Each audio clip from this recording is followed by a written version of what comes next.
Hey guys, Danny Johnson here, and today I'm going to show you how to change the engine air filter on this Mazda 6. So just pull the hood release here inside the car, and then when you come out here, you'll feel inside there's a little tab as you go to the right.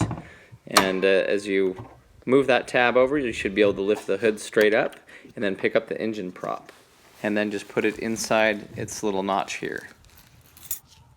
Next, you'll want to locate the air filter, so find it over here on the side in this box, and you just pull these tabs down here to release it. And so you're going to be able to just lift up on it, and you're going to have to pull it away. As you see these two tabs in the back, they need to pull towards you for this to open up. But as you lift it up, the air filter is right here, and you simply just lift up with one hand and pull it out with the other. When it comes time to putting this back in, you'll notice it sits in this way. This is how it looks. And so you'll just lift up on that box again, throw that in there, and drop it down in.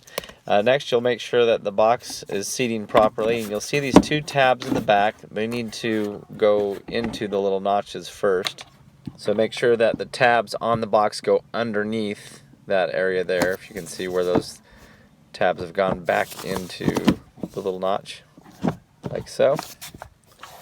And then just follow it around and make sure it's seating square all the way around, and then put these tabs back up.